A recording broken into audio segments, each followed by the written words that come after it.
This morning I tried to take an opposite approach to what I did last time I trained at home this early. Last time I tried RDLs, snatch grip, with the idea that, warming up the posterior chain is going to unlock me in the mornings. That kind of backfired really, really badly. The bar felt slow. I felt like it was just a deadlift on the shoulders, essentially. I was just loading the same muscles that the RDLs were loading. Had no mobility through the ankles, through the hip. It was just not a pleasant experience.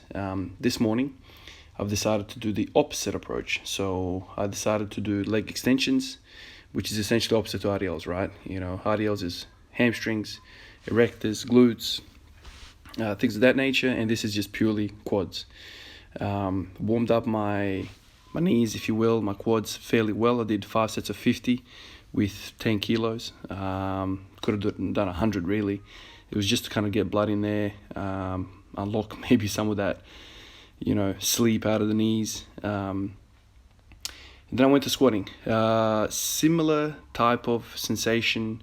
The knees felt warmed up, but the hips still felt asleep. So I managed 160 today, although it was a much, much better experience.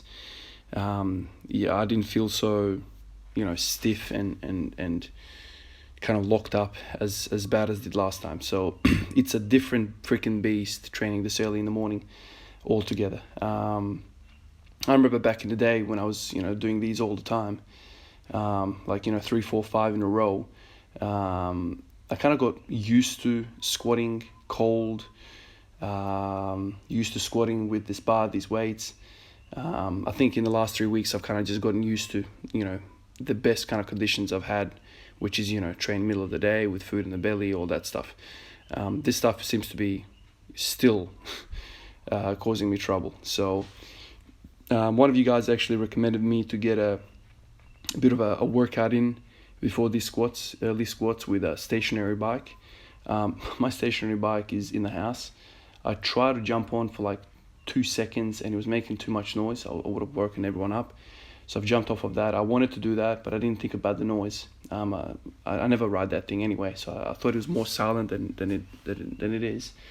So maybe next time I'll move that bike out towards the outside area, where I don't wake up the kids and the wife. So I think that would be a really good idea to warm up everything, hips, ankles, knees, a lot more effectively than just doing these quad extensions or leg extensions. So that's something to keep in mind for next time. Also, yesterday I kind of smashed the hell out of my quads, so it's probably still not recovered from that. I have to keep that in mind as well. I kind of limped out of the gym yesterday. That was a really interesting experiment, and I've continued thinking about it ever since I kind of uploaded the video. What is going on there?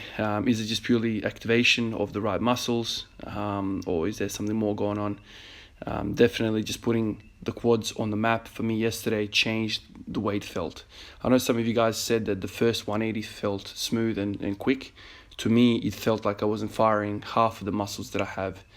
The second time around, there was more of a drive, a leg drive. I felt my quads engage. And then I also felt my posterior chain also kind of take over. So I felt like there was no sticking point in the 180, which kind of led me to believe that I could do 200. So this is kind of all in the back of thinking about last few weeks, what I was doing. I think RDLs are a great exercise. But like a lot of you guys have said in the comments as well, man, I have to use this sparingly. I kind of jumped into RDLs really, really heavily. Sets of 10, 140 kilos, long range of motion.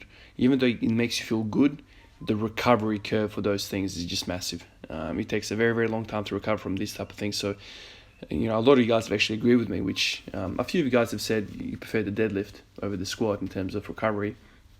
But I think the majority of people prefer the squat. That probably comes down to leverages as well. Maybe some of you guys who are more deadlift happy, have longer arms, I guess. I don't know. I struggle to understand who would kind of find deadlifting more user-friendly.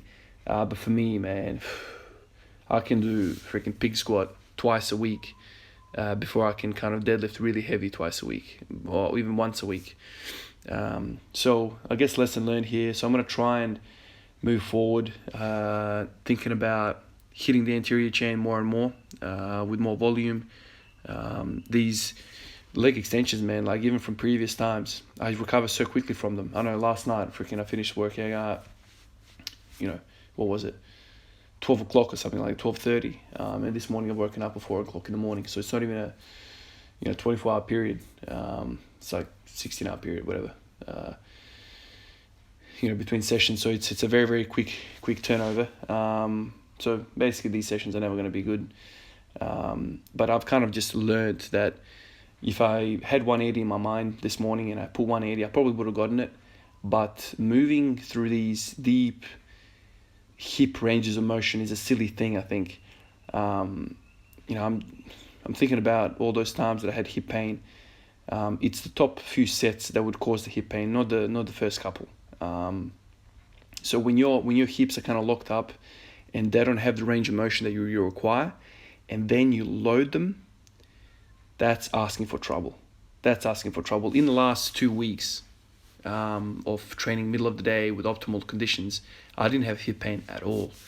3 days ago, when I had that first morning session in a while before work, my hip pain started coming back because I didn't have the range of motion and I was loading that stiff hip joint with weight. So not the smartest idea. So I think I've learned, I've passed that ego point where I have these fixated ideas of what numbers I want to hit.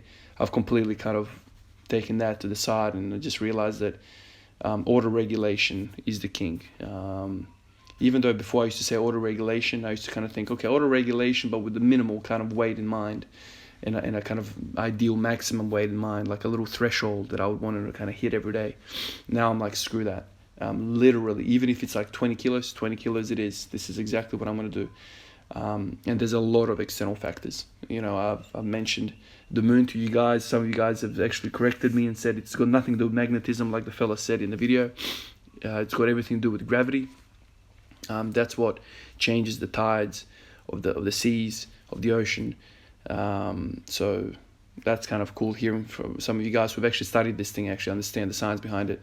But having that said, it just goes to show you there are many external factors, regardless of the cause and effect, or regardless if the science explains or not. There are so many different factors that our body is dealing with that we don't even know of. Something simple as me changing my schedule by 12 hours or 6 hours is just a massive thing for my body. My body hasn't been used to doing this for 3 weeks. All of a sudden, there's a massive disruption in our routine. And, everyone says that we are creatures of routine. Anyway, guys, let me get ready to go to work and make some money. I'll catch you guys in the next one. Peace out.